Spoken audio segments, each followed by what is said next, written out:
Salut à tous les amis, j'espère que vous allez bien. On se retrouve aujourd'hui pour une nouvelle vidéo. Donc on va débriefer toute l'actualité du FC Barcelone. Vous l'avez vu également hier, la victoire du Barça sur le score de 2-0 contre Cadix à Montjuïc. Donc on va revenir également sur cela assez rapidement. Et donc toute l'actualité du club en cette fin de mercato. Alors on y va, on va débuter assez rapidement sur le match, puis évoquer donc le mercato. Donc hier le match, on va dire un match compliqué. Pas beaucoup de jeux, surtout en première mi-temps, on s'est beaucoup ennuyé.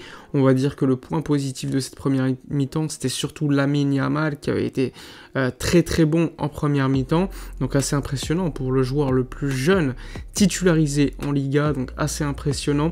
Sinon, on s'est beaucoup ennuyé, beaucoup de passes sans création, un rythme très lent, beaucoup trop de milieu de terrain. Donc ça, vraiment la composition d'équipe, j'ai trouvé trop, on va dire, sûr, alors qu'on fait face à une équipe qui joue très bas.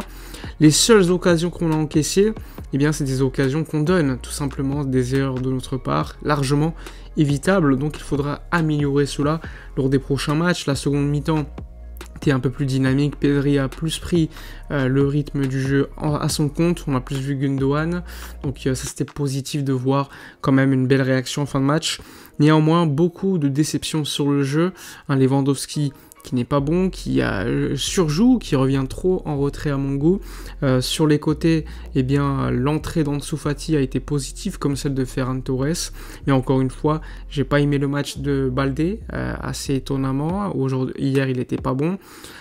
Défensivement, je trouvais Koundé plutôt propre, donc ça c'était positif. On n'a pas beaucoup encaissé d'occasions, mais Ter Stegen a dû faire quand même de gros sauvetages par moment, puisqu'on faisait des erreurs défensive, notamment par exemple Baldé à un moment donné il est trop court, il calcule mal la distance, des trucs comme ça, mais globalement l'équipe n'a pas fait un grand match. Donc pour le début à Montjuïc c'était décevant.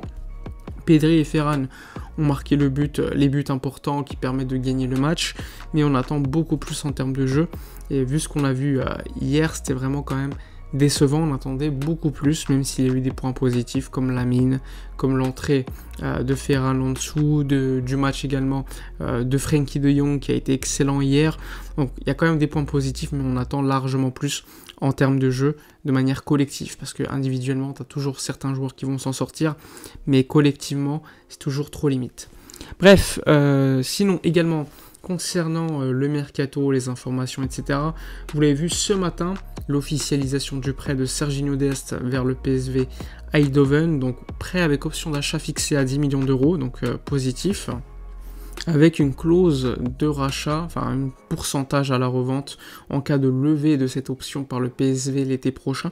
Donc il faudra également suivre le parcours de l'Américain en Eredivisie pour voir si il va s'en sortir là-bas. PSV, un bon choix, il connaît bien le championnat, il a joué à l'Ajax pour rappel, donc avoir une option d'achat qui n'est pas si élevée que ça. Salaire payé à 50% par le Barça, l'autre pourcentage évidemment payé par le PSV, ça permet d'économiser quand même 5 millions de salaire pour Serginho Dest, donc du fair play en plus pour Joao Cancelo qui devrait donc signer cette semaine vers Barcelone, évidemment en attente des inscriptions également de Marcos Alonso, d'Iñaki Peña et des prolongations de contrat actées de Lamine ou encore Baldé qui ont déjà signé.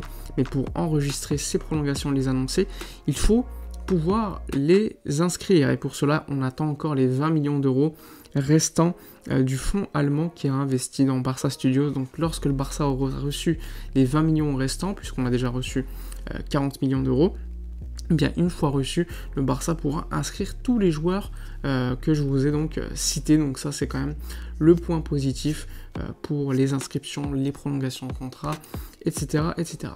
Il y a une autre information que je peux vous annoncer également, donc elle n'est pas encore sortie dans la presse, concerne Rafinha, le Brésilien. Alors comme vous le savez, très peu probable qu'il parte lors des derniers jours de mercato. Néanmoins, il faut savoir que Al-Nassr, le club saoudien, qui a notamment Cristiano Ronaldo, Brozovic, etc., a un objectif. L'objectif, c'est de signer Rafinha ou Luis Alberto pour remplacer donc Talisca qui pourrait partir notamment vers la Turquie. Donc, il y a quand même eu déjà des négociations entre les parties, mais pour l'instant, c'est très compliqué de convaincre Rafinha et même de convaincre le Barça. Donc, à voir évidemment lors des prochains jours, mais ça va être très compliqué pour Al Nassr de pouvoir signer Rafinha, qui intéresse donc beaucoup en Arabie Saoudite, hein. Donc ça, c'est quelque chose également à noter lors du dernière semaine, on va dire, du mercato, qui risque quand même d'être très actif, même si pour le Barça, soyons honnêtes, il y a encore 2-3 dossiers à gérer, notamment Joao Félix, il faudra suivre si ça va se concrétiser. Il y a également le dossier Clément Lenglet, donc quid de Clément Lenglet et de son futur, et ensuite donc le dossier Joao Cancelo qui devrait néanmoins se régler, on va dire, cette semaine. Donc là aussi, pas beaucoup de surprises normalement pour le futur du Portugais, donc ça devrait être un prêt avec option d'achat. L'option d'achat qui va être fixée aux alentours de 30-35 millions d'euros par City et le Barça. Le salaire sera payé par le Barça évidemment, mais le joueur a accepté de baisser son salaire de Manchester City. Il faut savoir qu'il gagne entre 6 millions et 7 millions d'euros annuels net. Donc là, il a accepté de baisser légèrement son salaire afin que le Barça puisse donc le prendre. Le Barça a beaucoup de fair play à dépenser entre guillemets, donc ça va être sans problème pour inscrire Joao Cancelo une fois que le Barça aura reçu ses fameux 20 millions d'euros du fonds allemand que je vous ai expliqué juste avant pour officialiser les prolongations de contrat ou encore les inscriptions de certains joueurs.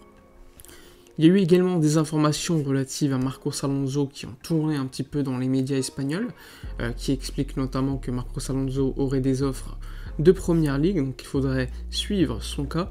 Moi personnellement, s'il y a une bonne offre pour lui, je le vends directement, puisque je considère qu'à gauche il y a Baldé, et avec l'arrivée de Joao Cancelo qui est fort probable, eh bien il a la capacité également de jouer à gauche, en plus de jouer à droite dans le cas où il serait donc sur le côté gauche pour remplacer Baldé.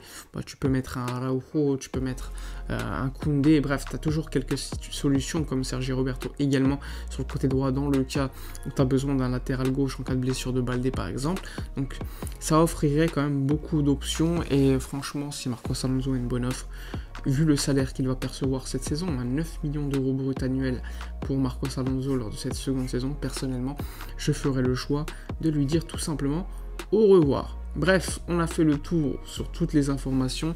Le match d'hier, n'hésitez pas à me qualifier la performance que vous avez vue hier à Montjuic contre donc Cadix. N'hésitez pas à me dire votre homme du match aussi, votre analyse concernant celui-ci, vos avis concernant les informations mercato, etc. Bref, moi je vous dis comme d'habitude, n'oubliez pas de liker, commenter, partager, abonnez-vous si ce n'est toujours pas fait. Moi je vous dis à la prochaine, et d'ici là comme d'habitude, portez-vous bien.